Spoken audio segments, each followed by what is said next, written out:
Just don't act like a fool. Get it out of your system now. I think part of it is being scared of things that we don't know that we don't know. Yeah. Like, that sounds crazy. So did you win the lottery, or what's the deal? And I was like, well, like, no. We decided to take advantage of a couple Black Friday sales that some companies were having that benefits RVers, and one of those companies was RV Lock. I had a Black Friday sale where I think it was like, what, like 40% off or something like that? Yeah, 40%. So one of the things that we learned about RVs is that most of them are keyed very similar to others around you, that there's only like so many key combinations and such, at least if you're just using the standard lock and not deadbolting it. So we went ahead and got an RV lock, and that's what we are installing this morning, and by we I mean he. So we're installing that before we get a couple other things done.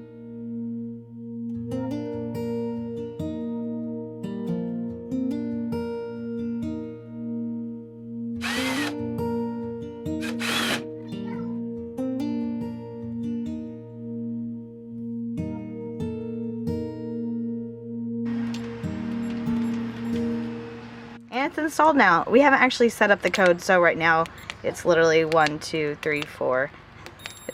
Of course, it won't say 1, 2, 3, 4, but it works. Let's unlock it.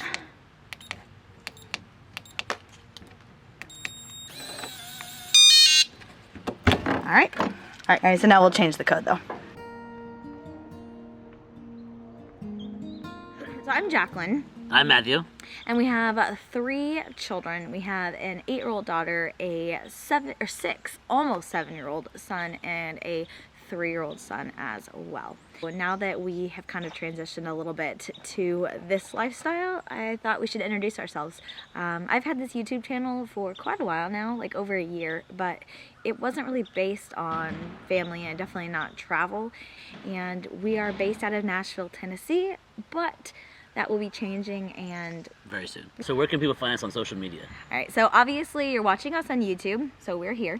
We also have an Instagram account, which is just 2+3 family, all one word. I don't think it matters how you type it in. You could put it like right here, maybe. Yeah, I'll stick it in somewhere. I do have a Twitter account. It's useless. I'm not cool enough Nobody for Twitter. uses Twitter. I don't know. They might, but I'm not cool enough for Twitter, I guess. So pretty much Instagram and YouTube is where it's at. Do we have a MySpace? MySpace. No, sorry, Tom, we don't have MySpace. Oh. Why are we even doing this?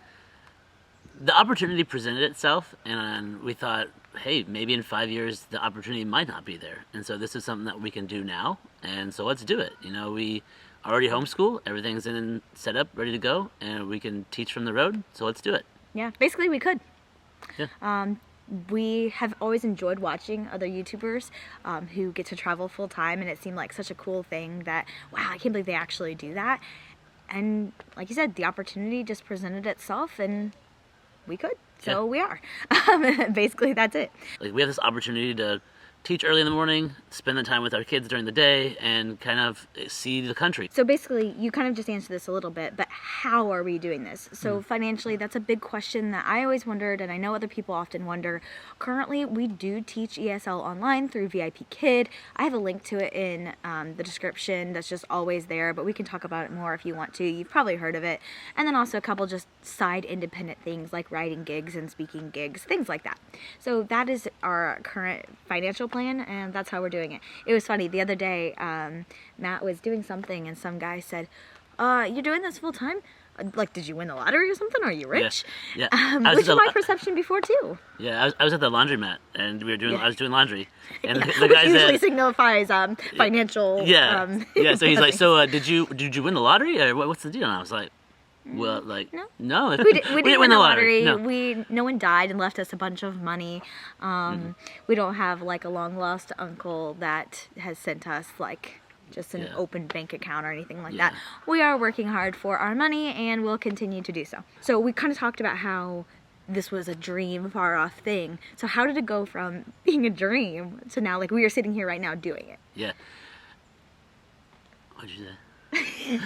Started as just this vague idea, and then slowly we kind of started building on. We had all these previous experiences of travel and kind of doing cool things for a week, and then coming back to reality, going back to work and all that kind of stuff, and going back to normal life. Mm-hmm. And then we thought, what if this could be our normal life? What if us traveling, seeing new things could be our normal life? And it was like, nah, that couldn't actually happen. And then we kind of started researching it and found out, hey, we if we sold the house and sold a lot of this stuff, that it's possible. Yeah. And so then it just kind of started gaining momentum, and we're we here. bought the truck and we bought the trailer, and then now we're here. Yeah. And so pretty cool. It just kind of happened. So we've kind of talked about all these things, but so why YouTube? Why are we putting all of this out there for our friends and family? Why are we doing this? So basically, like I said a little bit ago, I already had a YouTube channel. I kind of started it because I needed a creative outlet. I enjoy the creative process of creating something and seeing it. I also wanted to document some memories. And so I did that when we started homeschooling like 2 years ago. And I've just enjoyed it. As a stay-at-home mom, it let me get creative. And so it feels very natural just to continue to do this journey. Plus, we love watching other YouTubers who have this full-time RV lifestyle. We watch Keeping Your Daydream, and we always watch them like on Monday nights. It just seems like it always happens after they publish it. And that's something our whole family enjoys. Mm-hmm. So if there's people out there that could watch our content and say, wow, that's so cool, maybe we can take them to places that they didn't know existed, or take people to places that they themselves may not be able to access just because of their life and their current situation, I would love to do that. Mm-hmm. Maybe we can inspire other people to get out there in whatever capacity they can do so. Yeah. Maybe they can't do this lifestyle. Maybe they don't really want to. But if we can inspire someone to take a hike that they wouldn't have taken, or take, a quick journey somewhere, then that's great. Yeah. Be together and spend some time and make some memories, I guess. It's true. I will say that as far as security goes, you will see things pretty delayed. We're not that delayed now, but as we're traveling, you will probably see where we are after we've already left, just for security reasons. And so we do have a few things in place like that, but we are excited to share the journey with you and share our lives with you. Matt has already mentioned that we homeschool, so as far as schooling goes, we already were doing that because it already fit into our lifestyle as far as like getting out there and doing things and just what our work schedule was. So that's not a big change for us. We were already homeschooling. Not much is going to change in that way. The only thing that will change is probably a little bit less formal of history and science, because we're going to learn the history and science as we're exploring it and kind of do that a little bit. Yeah. It's so easy to tie schooling into where you're at and learning the history.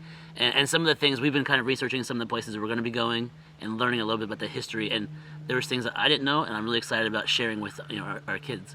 Yeah, we're going to learn a ton. Yeah. Are you kidding me? There's so many things that I don't know that I'm looking forward to learning. And I know that our kids are going to get really excited about learning about science and history, getting to be there and see it. And me too. And honestly, to touch it and feel it. And it's going to be super cool. Yeah. The game plan. So the game plan is to see as many national parks as we possibly can. And kind of use our RV and our rig as a means of doing that. So traveling, and so we understand that our rig is long. It's like 38 feet 9 inches or 39. So staying in the national parks is not really an option because it's just too big. And so our goal is to see as many national parks, visit them, walk through them, stay local, and kind of like travel to and from them. Like destination points. Yeah, destination points. And then along the way, like seeing other things as well, like state parks, and kind of just see and experience it. We heard a lot about, especially out in California, that the national parks are awesome, but then the state parks kind of get overlooked. And so even those kinds of things, seeing the state parks and seeing things that are just along the way. Yeah, we're hoping to find a lot of places that we didn't know existed, and that maybe you don't know exist. Find those hidden gems. So if you know a few hidden gems, let us know. Yeah. And we are definitely, at least we think, because please know that anything we say now, we could come back later in a week or a year or 6 months and say like, whoa, nope, that was wrong. Yeah. But we don't think we're like RV park kind of people. We're more state park kind of people. Yeah, for sure. More of that versus, we want to be a little bit further from people. We'll go where we have to go, but... And even seeing some of the off the beaten path things. I know when we were looking at like just random things that were around the country. So just seeing those kinds of fun things that the kids would just think are hilarious, and that would be a fun memory. So what are you most nervous about? Specifically maybe as being like the husband and the dad. Like what are you most nervous about with starting this? I'm most nervous about things like breakdowns and things going wrong with the truck or mostly the rig itself, or a blown tire. I've heard horror stories of that, and so I know we've kind of taking the proper precautions. We're installing a tire pressure monitoring system this week, and so We installed the RV lock today, which we installed the RV lock. We have a more than enough truck for this trailer. So just those kinds of things, and even like the maintenance side of it, the things that like I don't necessarily, suspension and all these things, and diesel exhaust fluid, all these unknown. All these things are new, and like I've never. This is the first truck, let alone diesel, that I've ever owned. I think part of it is being scared of things that we don't know that we don't know. Yeah. Like, that sounds crazy, but like basically like there are probably things that we don't know about that we don't even know that we don't know about. Yeah. Like, we've done a lot of research, but there are probably so many things that we are going to learn, and this is new. Yeah. This is new to us. It's like one of those things where you don't even realize there's a whole nother world out there, and then we kind of got into this world, and we're discovering that it's a much bigger world than we realized. I mean, so much to know, even just like pipes and tanks and so much. Okay, so we touched on this, but basically, what are we traveling in? We have a Ford F-250 Lariat Super Crew diesel. Yeah, it's a 2012 F-250. It's a truck. we can post the specs. I'll post it in there. I think I have before. And then we have a 2019 Forest River Salem 33 TS, and I did do a tour of the inside of it. We've not done an outside tour yet, but I do have a tour of the inside of it that I posted recently that I will go ahead and link. It is a 2019. We purchased it new off of the lot. After a lot of different factors, we ended up going with new. We looked both new and used. With watching that, a lot of people have asked, and even our friends and family are like, why did you buy something new just to rip everything out and paint it? Mm-hmm. Which is a good question. Yeah. Because I can understand that question. How did you feel about me doing that? I mean, I felt like I knew going into it that we wanted to feel like a home. And when you walk into any of these rigs that are out there, when they come off the lot, they just seem so generic and so stale. We want to live in a camper. Yeah, and it just not that there's anything wrong with that. It just didn't feel like a home. It felt like go out for a weekend, enjoy yourself. But like when some of the changes you've made, I mean, she's done a phenomenal job in there. But like, it feels home. Like where we can spend. The other day it was raining most of the day, and I was here, and we were all in there, and it didn't feel like we were just kind of sitting in a camper in a state park. Out of place. Yeah, I think when we first bought it, we felt really out of place, and now I feel like we can breathe. Yeah. It feels less cluttered. We took out some of the big bulky stuff that RVs come with and replaced it with more us stuff, being mindful of weight and all of that. Yeah. But also, we did not buy a huge, fancy, top-of-the-line rig. We bought a relatively budget-friendly, it's long, but it's not a high-end RV. Yeah. And so even part of that was knowing I wanted to rip stuff out. Yeah. We said, if we're going to do it, the time's right now, let's do this. And let's do it with what we can do it. Yeah. Well, and plus, we don't know. We are not naive enough we are naive in a lot of things, but we're not naive enough to think that like, just because we want to do this means it will work out. There's a possibility we get out there and we do not like it. Things don't work out. It is not what we thought. Maybe our kids won't like it, or there'll just be issues.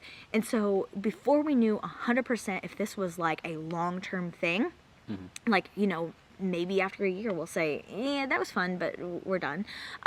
We didn't want to drop, $80,000 on the rig that maybe, and then more on a truck to have a more high-powered truck. And then in a year be like, oh. Yeah, everybody said, oh, you can pull this rig, or you can get a bigger fifth wheel and all this kind of stuff. But we thought this was the rig that could get us on the road, living this dream, doing this idea. We could make our dream a reality the fastest. Yeah. And so, All right, so I think that's all we have. I think we've talked a lot already, and it's starting to rain a little bit more. Pretty much our next move is after the holidays. We are going to launch officially. We are going to go down through Arkansas to Texas and enjoy some things there. We'll be bringing along to those national parks and all the things in between, and we're hopefully excited. eating some really good food while we're doing it. Yeah, we do like food. All right, so make sure you hit subscribe, stick around so you don't miss any of that fun adventure.